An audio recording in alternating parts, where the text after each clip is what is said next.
Namo Buddhaya, and welcome to the Buddha Dharma TV Saturday program. I am Lisa Chu. Today, we will start with a Dharma talk followed by a song.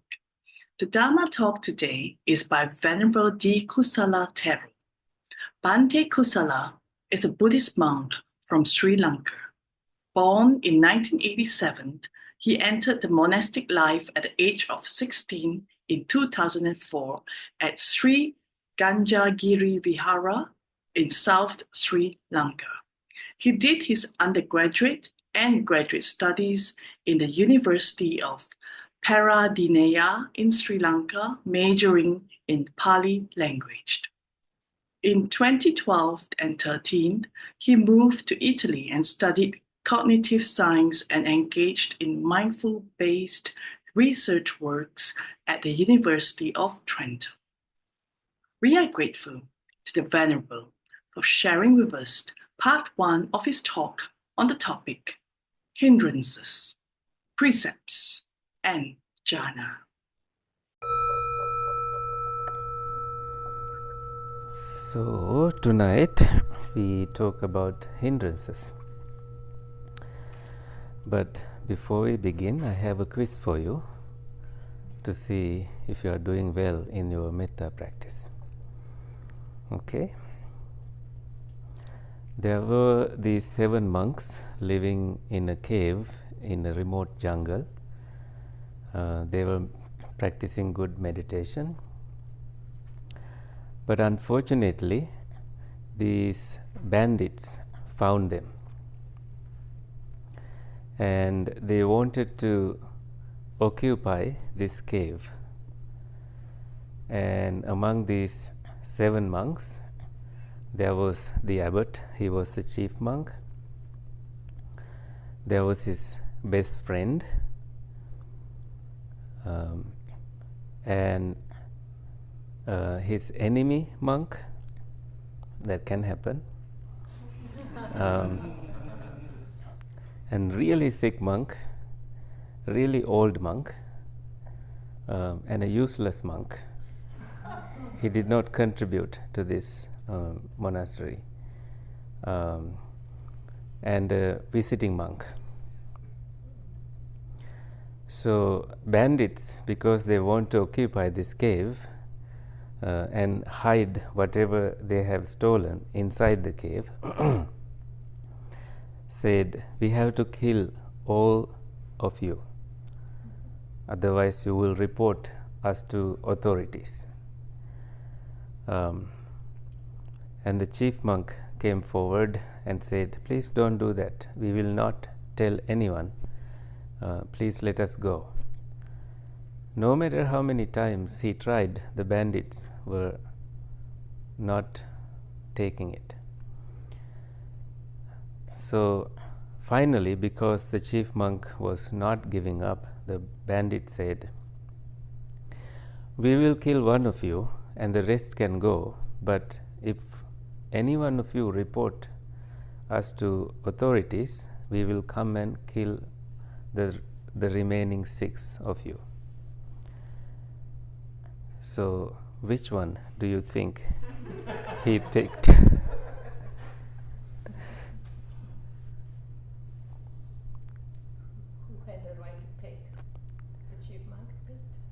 Yeah.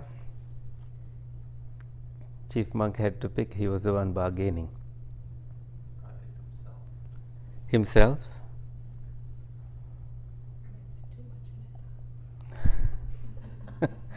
Yeah, himself is too much metta. So that's a, yeah. Any other responses? Sorry? The useless monk. Yeah, I can see why. No one? That is also an answer. Any other responses? Visiting monk. Yeah, he didn't know anything and now he's in this situation. Nobody will know what happened. Why did I come here? Right. So why not the really old monk or really sick monk? They're going to die anyway. No? So, actually, with loving kindness, you cannot pick anyone. You cannot pick yourself because your loving kindness includes you. So, no one is the answer. So, you helped everybody to pass the quiz. Good meditation. Well, that's the answer, but what about the bandit? It's not Bandits, yes. I always forget to tell that part. What's the rest Yeah. of the story? So the rest of the story is that bandits learned loving kindness and they were so moved and they became monks. Good. Yeah, extra points. So now to hindrances. Suppose you are, taking a walk and you see 5 venomous snakes. What do you do? Yes, don't step on them. You just, you're watching where they are. You don't disturb them. You don't dwell thinking too much about them. You just safely go because you are slowly progressing in this journey.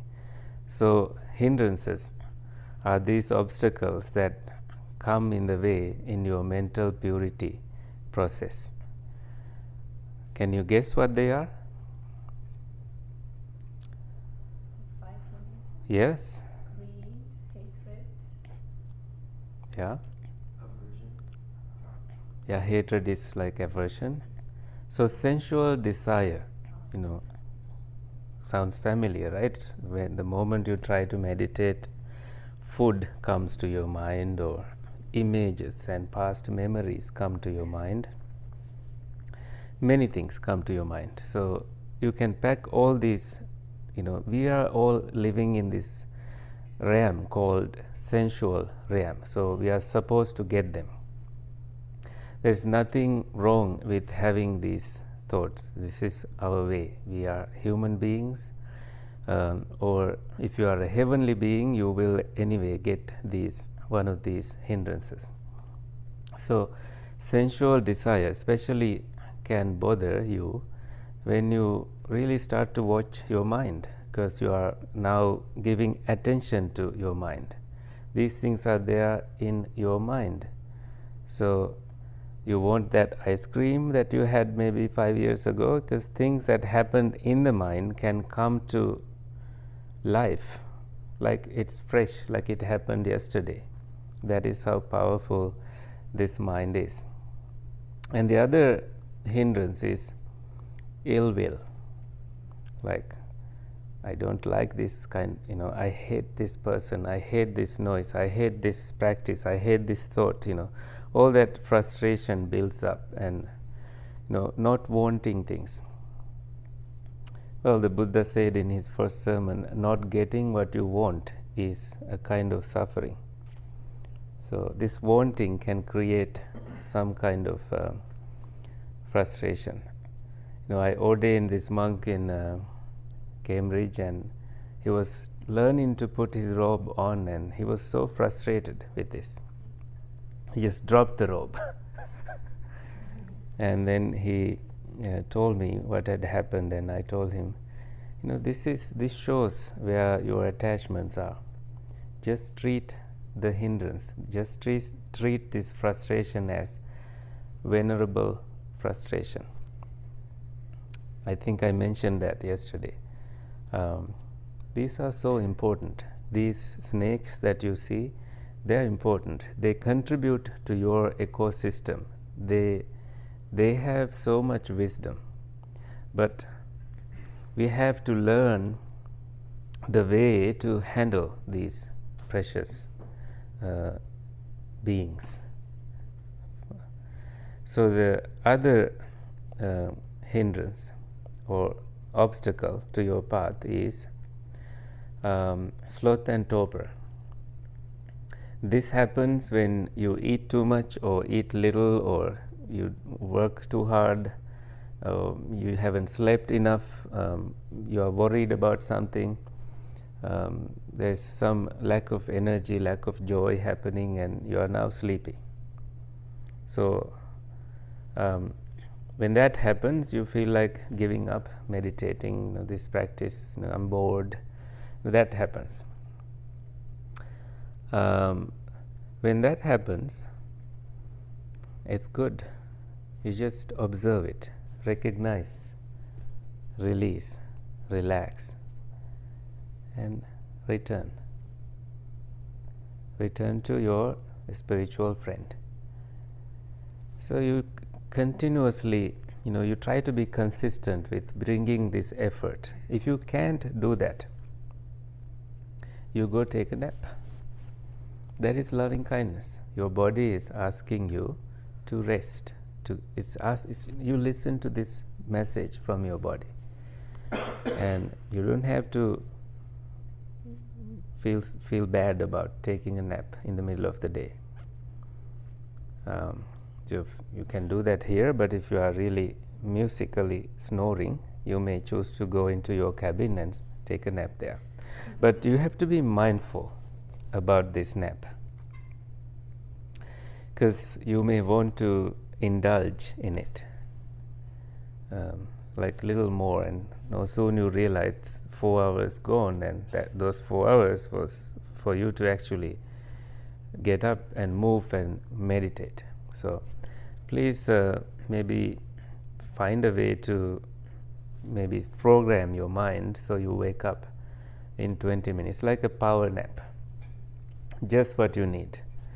But if you go a little over, it's okay. You can always start again and start over, and you will be back on track, back on the path. Now, the other obstacle is restlessness. You feel restless because of many things. You feel restless because of thinking about something. You miss someone. You want to complain about something, or this important question about the universe, what's the end of the universe, comes to your mind, and you become full of thoughts, proliferating stuff. You are just restless. This can happen. This is one of the obstacles, and you recognize this. Recognize it, release it from your attention, relax, and return to your spiritual friend. If the restlessness is caused by wanting to complain about something, you can tell yourself some wisdom quote. He who blame others have a long way to go. He who blames oneself is halfway there.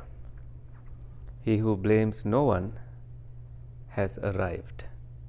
So just a little bit of wisdom quote, just to drop that restlessness and move on.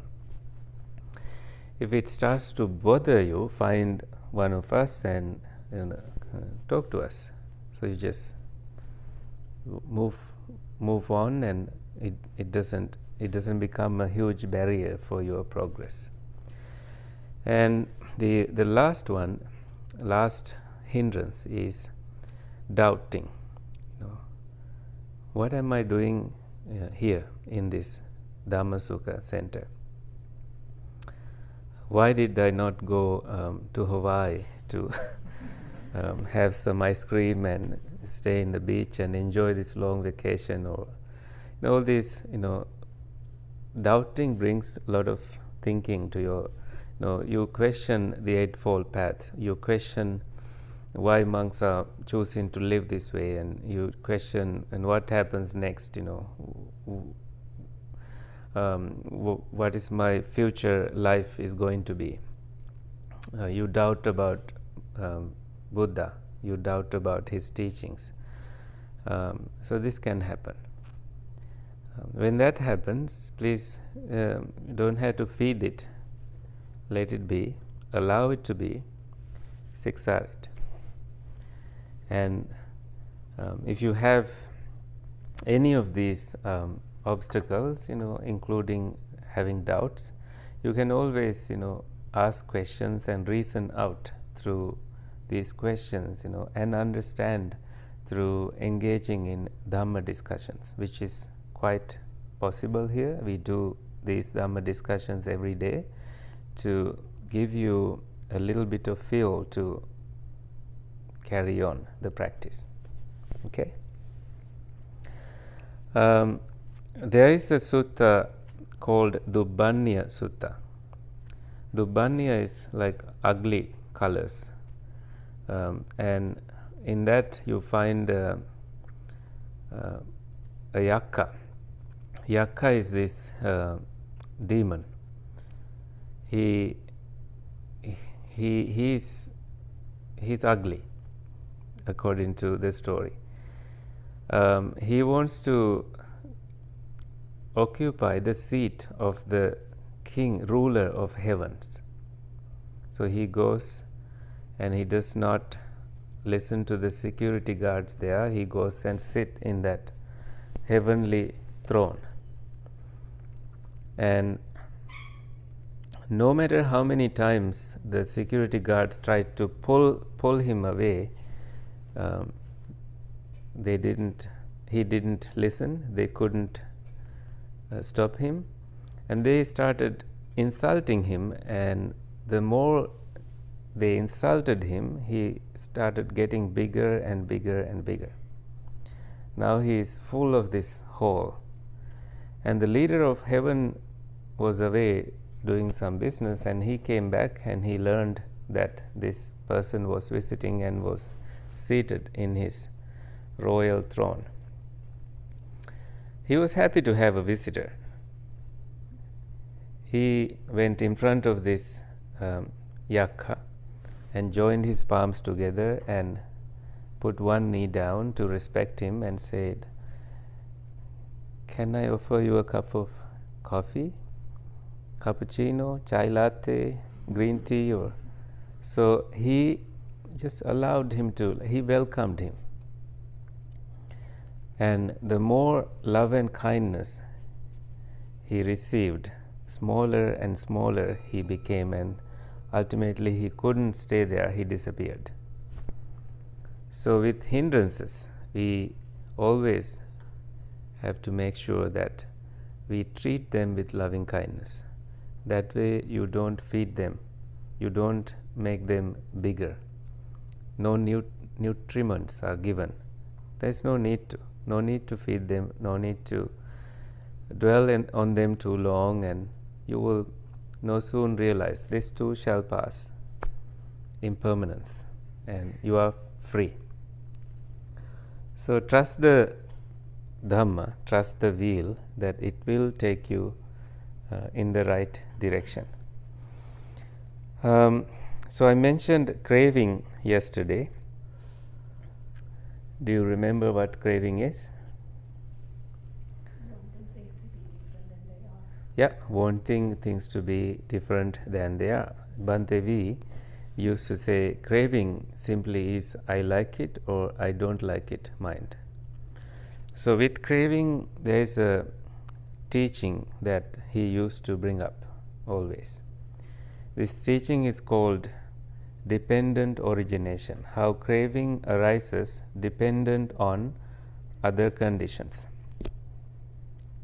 This is a main teaching that the Buddha revealed to the world, having examined it himself, having discovered it, and he taught how suffering arises dependently and how it also ceases. It doesn't.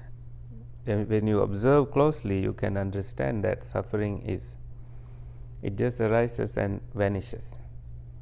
So to gain that wisdom, you need to look at how the process works. We give a talk on dependent origination on the 5th day of the retreat based on the Buddha's teachings. This will be very, very useful to you, and it will be life-changing when you start to learn this discourse.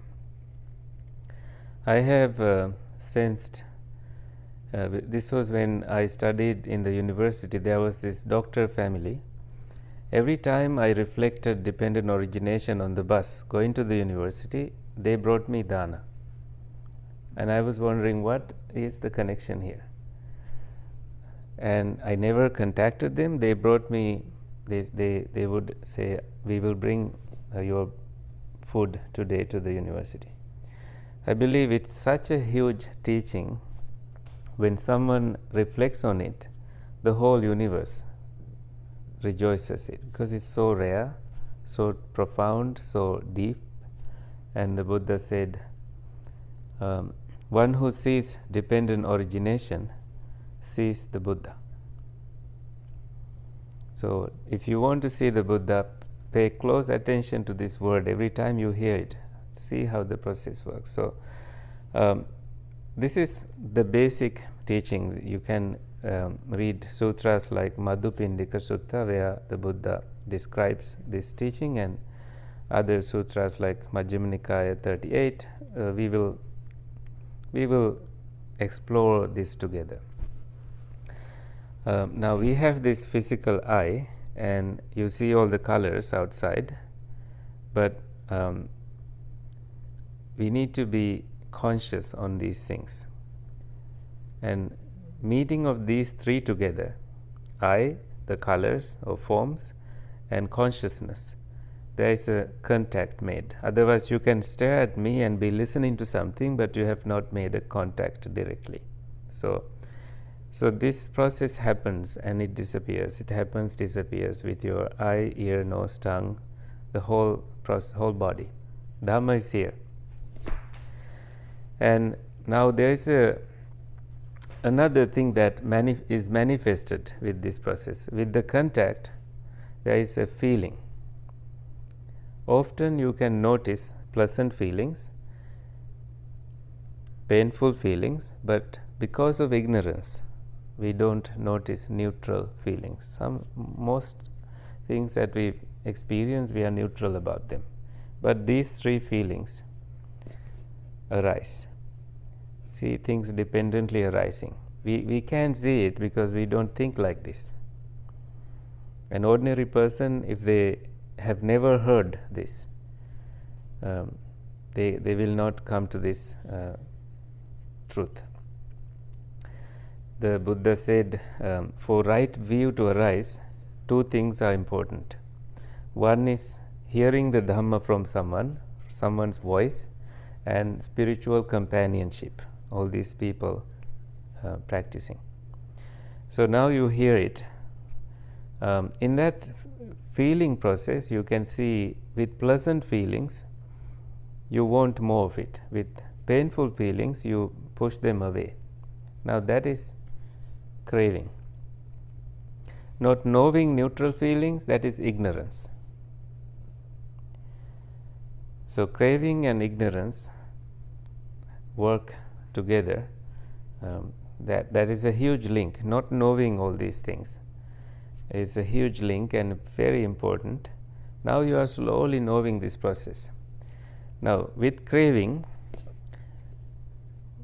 there is more needed in your mindset, and that is called clinging, grasping. Upadana, clinging, closely grabbing to it. And with clinging, you make emotional actions and reactions, and there is birth of action. In the sensual realm, we often make unwise actions, unwise choices that always pull us toward this sensual realm habits.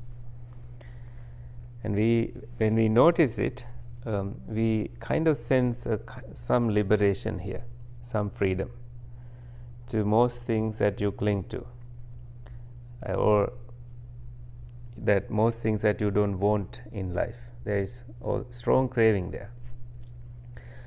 most of us are blinded by the things that we see, things that we hear, and because of this blindness, we get attached to suffering, and we don't even realize that is happening to us.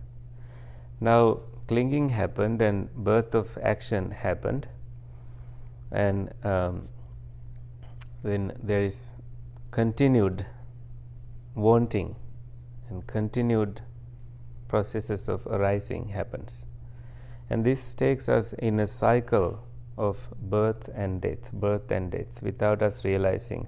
We abandon the physical body with the death of the physical body, but the process seems to continue until we untangle this, and we can't say stop it, it won't stop. We need to clearly see all these links, and this is why we meditate. We can't just wish that it'll be dawned to us. It doesn't happen that way. So we need to investigate the process, and in order to investigate the process, we need to be free from these hindrances. Always remember that it is a process. The whole mass of suffering arises like this, and you can now see the cessation of it also. With the cessation of one thing, other things continue to cease. Especially if you notice that if you did not cling, it breaks there. If you did not crave, it stops there. So we eliminate some cravings, but it's not easy. Can we eliminate feelings? It's not possible. They arise. But you can always change the perspective about these phenomena, and also see the impersonality nature of this, that it's not you doing it, it just happens. And that is how wisdom slowly arises in you. The path is there is no traveler. Nibbana is there is no one enters into it. So why worry?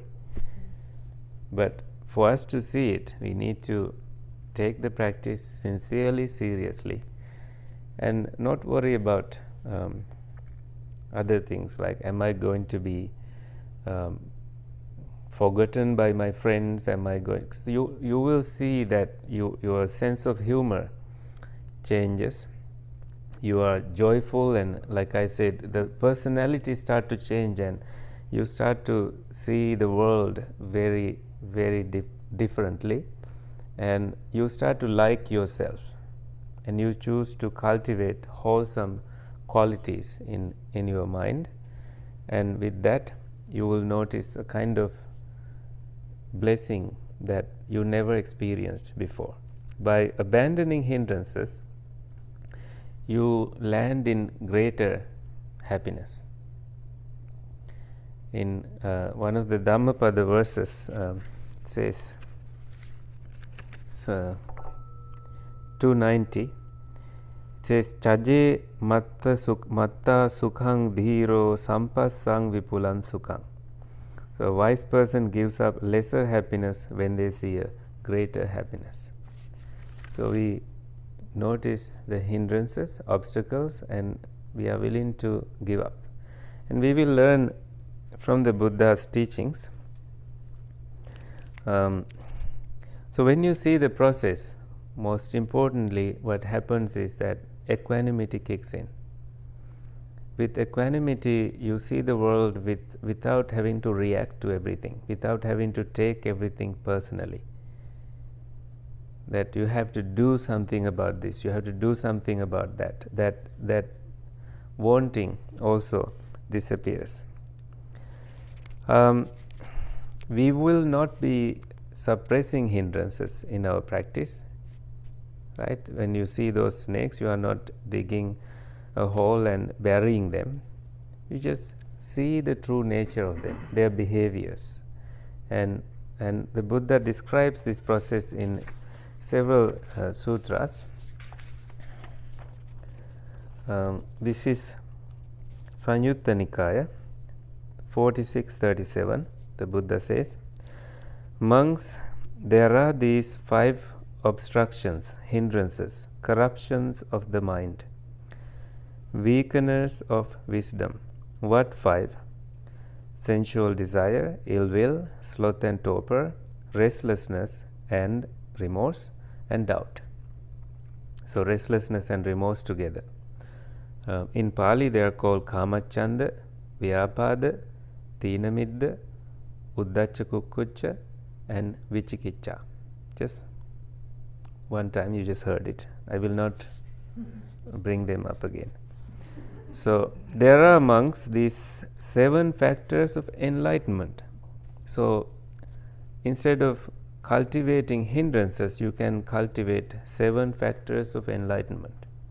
So there are things that you can cultivate, grow in your mind garden and make it a beautiful place. These 7 factors of enlightenment, which are non-obstructions, non-hindrances, non-corruptions of the mind, when developed and cultivated, they lead to the realization of the fruit of true knowledge and liberation. What 7? The enlightenment factor of mindfulness, investigation of states, mental states, energy, joy, tranquility, concentration, and equanimity. Sati, Dhammavichaya, Virya, Piti, Passaddhi, Samadhi, Upekha.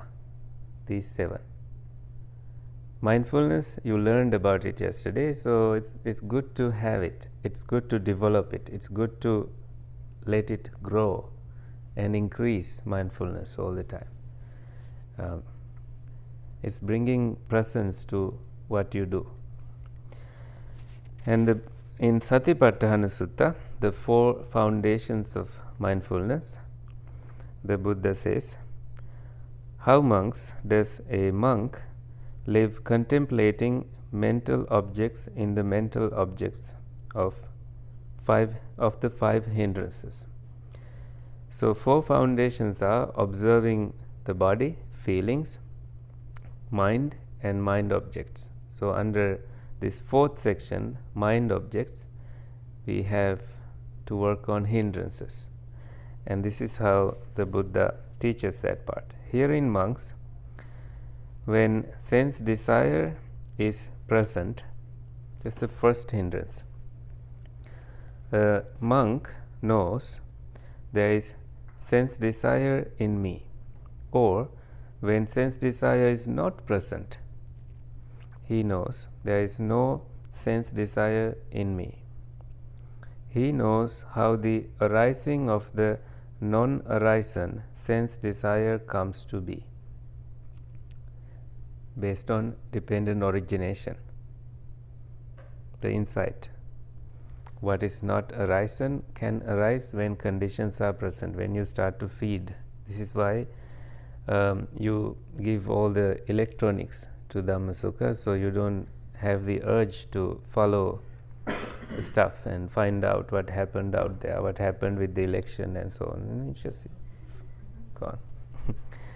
So he knows how the abandoning of the arisen sense desire comes to be, not dwelling on it, also seeing the cessation phenomena. Things arise and pass away. See the links, how it happens with the internal sense faculties and external objects, and how the process start and vanish. And he knows how the non-arising in the future of the abandoned sense desire comes to be, because you let go of it, because you found greater happiness, which are called jhanas, levels of understanding, very nice places to be, much stable and nice conditions. When you experience that, you don't worry about the hindrance. This happens in meditation.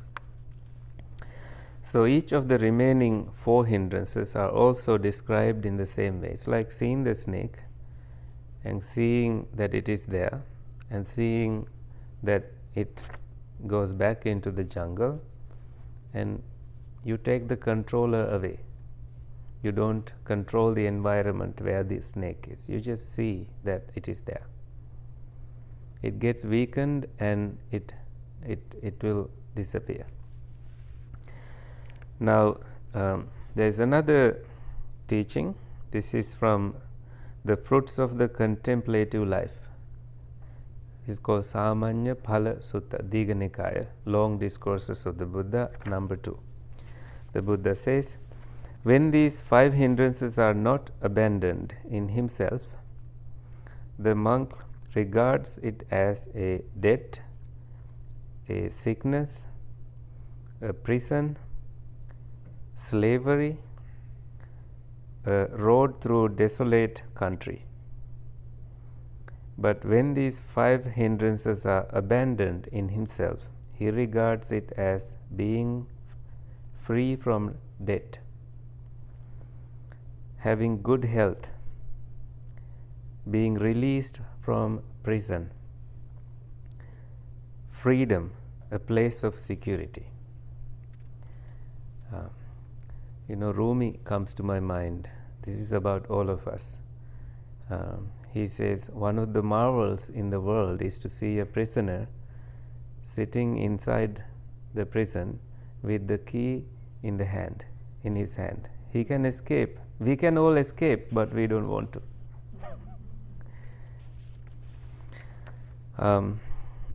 There is this other beautiful sutta. This is from Samyutta Nikaya 4655. I will read. Someone comes to see the Buddha and asks this question: why is it, good Gautama, how does it come about that sometimes sacred words I have long studied are not clear to me, not to mention those I have not studied?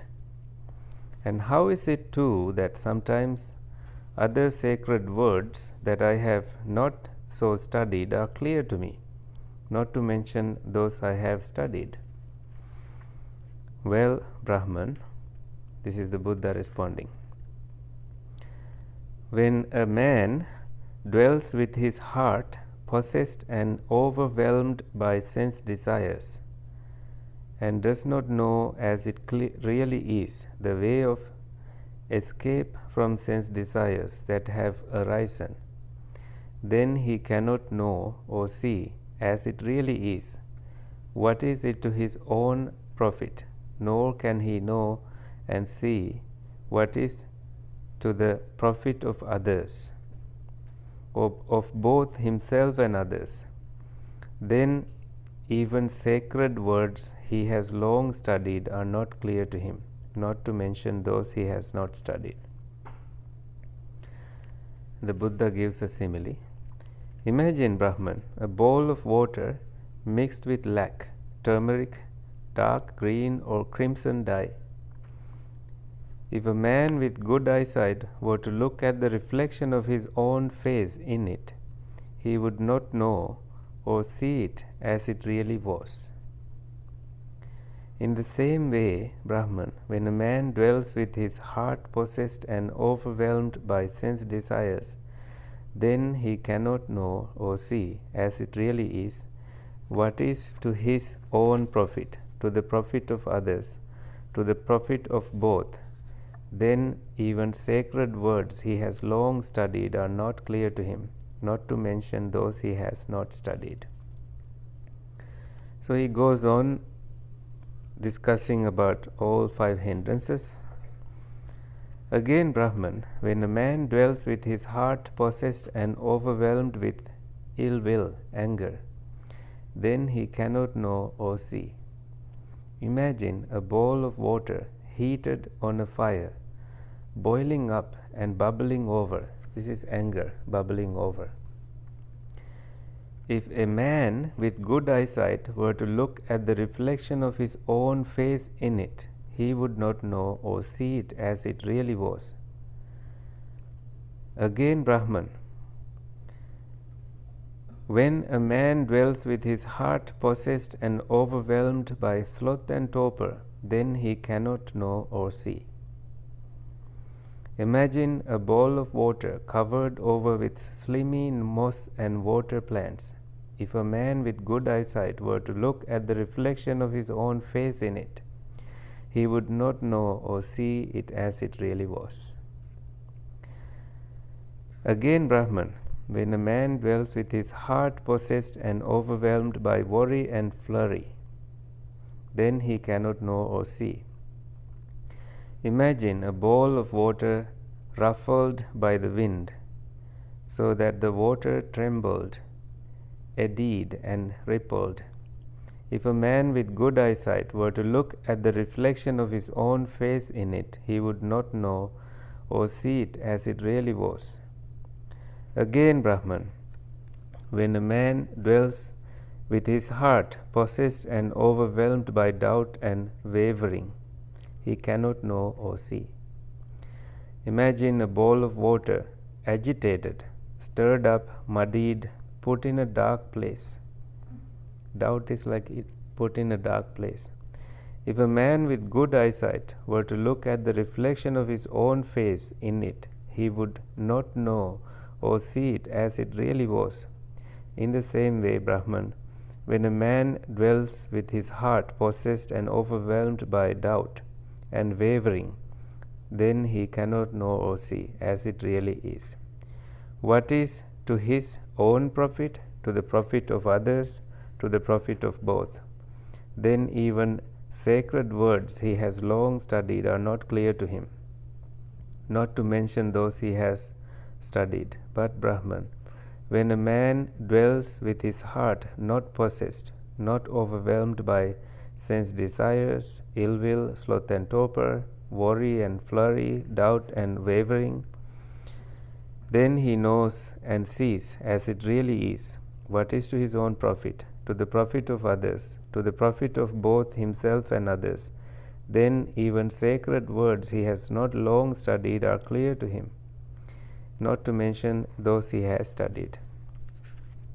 So this is also about memory. Well, when you try to remember things, it's not easy sometimes because mind is full of things, not mindful.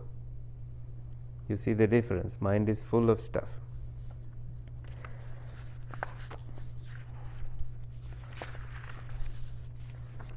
So I'll take a couple of minutes to go over this another sutta, Aggi Sutta, the right and wrong times to practice based on the hindrances.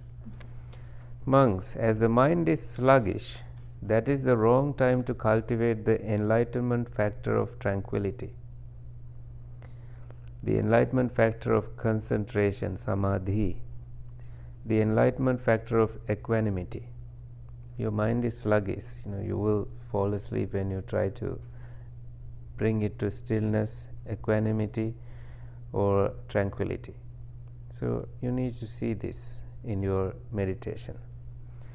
It's like a man wants to make a small fire blaze. If he heaps wet grass, wet cow dung, and wet sticks on it, if he exposes it to wind and rain and sprinkles it with dust, can he make that small fire blaze? No, indeed, Venerable Sir, because it's all wet and covered with non-fire making stuff. But monks, when the mind is sluggish, that is the right time to cultivate the enlightenment factor of investigation of states. This makes your mind active. The enlightenment factor of energy, the enlightenment factor of rapture. So you bring up more energy. So remember yesterday we suggested that when you feel sleepy, you can take a walking meditation, and walk backward also, unless you want to do just normal walking. So here, when the mind is sluggish, you do the investigation, you bring up the energy factor, and you bring up more joy to the practice. So when the mind is agitated, that is the wrong time to cultivate the enlightenment factors of investigation of states. or energy or rapture, because your mind is already energized, agitated, and there is no happiness there. Because agitated mind is hard to calm through these factors. When the mind is agitated, that is the right time to cultivate the enlightenment factors of tranquility, bring it to tranquility, bring it to concentration, bring it to equanimity. So focus on cultivating these other factors of awakening, wholesome factors. So that is from the Aggi Sutta. And you have time for another? Do you have mental energy for another small reading? Okay. So this is Majjhima Nikaya, middle length discourses of the Buddha, Ganaka Moggallana Sutta. An accountant, I think one of you is an accountant here, goes to see the Buddha. And so the Buddha explains based on the questions he asked. He mentioned about numbers and so on. You will see that in the beginning of that discourse. But the Buddha focuses on hindrances at the end of this discourse and says something so important here. This is about you. After your lunch, you return to your sitting and keep your body straight and establish mindfulness in your presence, giving up covetousness for the world. They meditate with a heart rid of covetousness, cleansing the mind of covetousness. This is a cleansing process. Giving up ill will and malevolence, they meditate with a mind rid of ill will, full of compassion for all living beings, cleansing the mind of ill will. Having non-cruelty means having compassion in your heart. If you think that someone is causing suffering to you, think that they are suffering and it's just something to do with them, nothing to do with you. You just radiate compassion to them. Just hold them in a spot in your heart very gently, in a place of compassion. Just give it so generously to them. This is so good to do. When you understand this, you actually stop complaining or trying to correct other people or trying to prove that you are correct. They can be correct and it's okay. So liberating. Giving up dullness and drowsiness, they meditate with a mind rid of dullness and drowsiness, perceiving light. You just don't, darken your windows and put blankets and go hide and sleep. You just like being in the light. And you are mindful and aware, cleansing the mind of dullness and drowsiness. You make this effort continuously to siksar the dullness and come to clarity of your mind.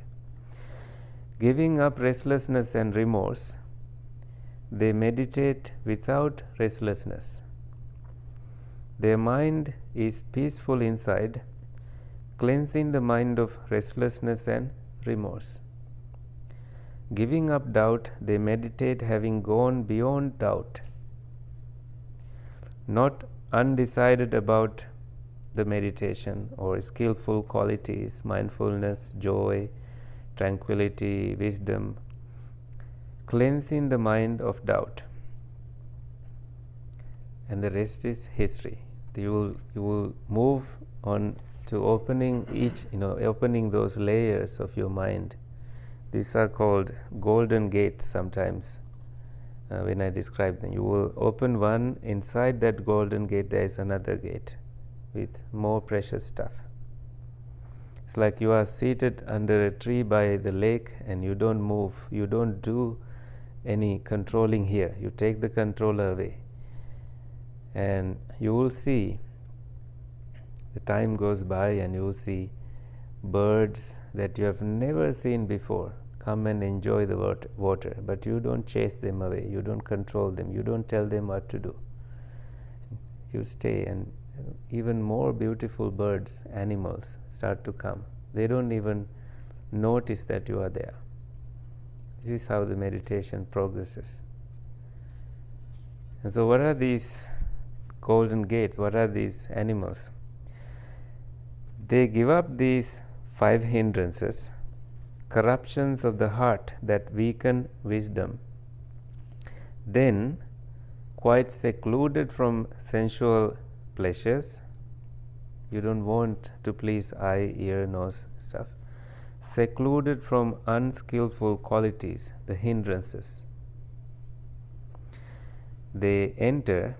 You enter and remain in the first jhana, first level of understanding, first layer of this lotus, which has the rapture and bliss born of seclusion.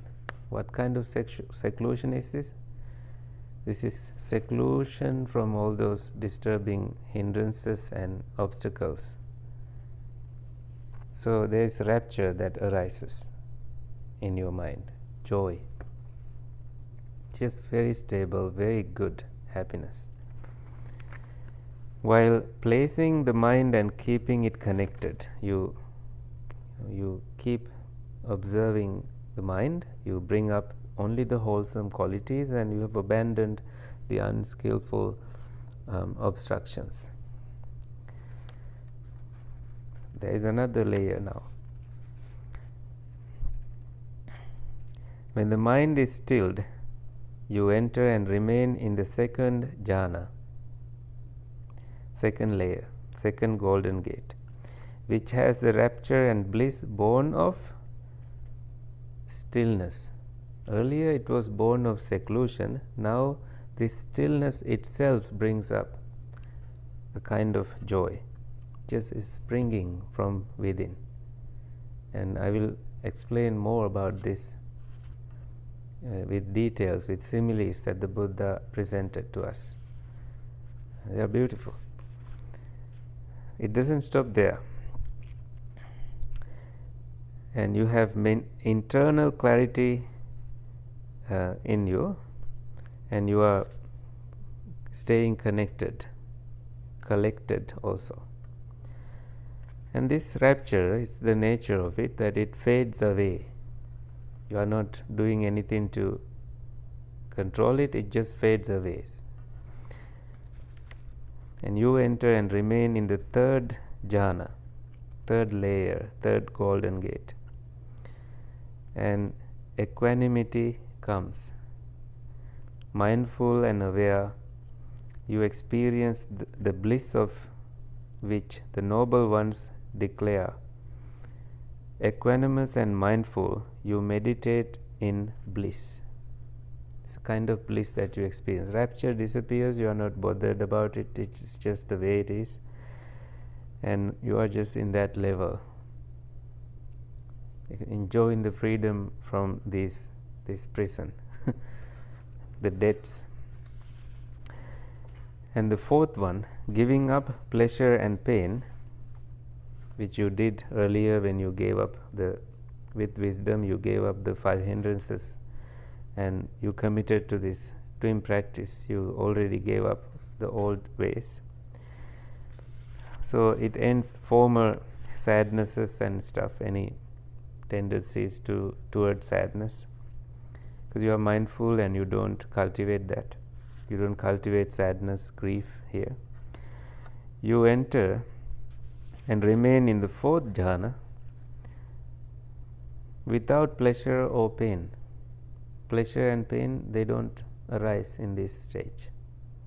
Just a very, very, very, very peaceful state of being, leveled and calm, with pure equanimity and mindfulness. This is called upekha sati parisuddhi. Parisuddhi is purity that is accompanied with mindfulness.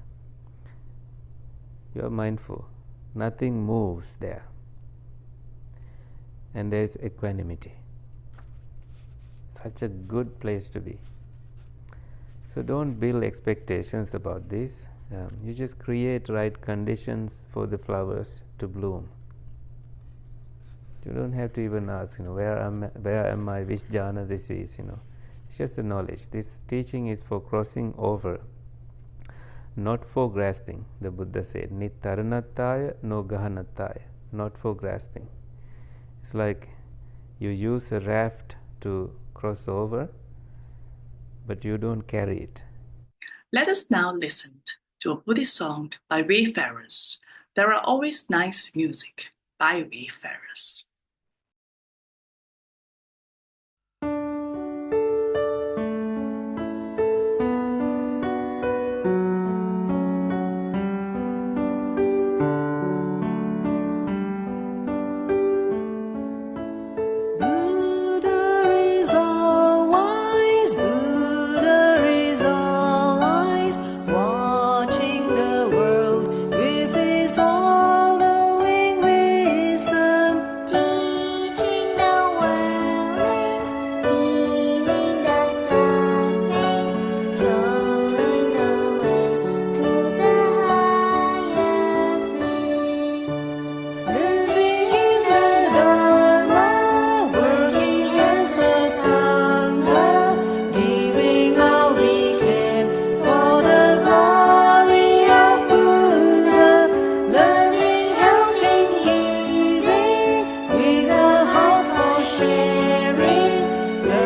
That concludes today's program. If you have any questions about the contents of our broadcast, please feel free to reach out to us at info@bdtv.com. Our dedicated team remains committed to sharing the profound teachings of the Buddha, helping you walk the path of wisdom and enlightenment. Thank you for joining us. We look forward to seeing you again tomorrow at the same time. Namo Buddhaya.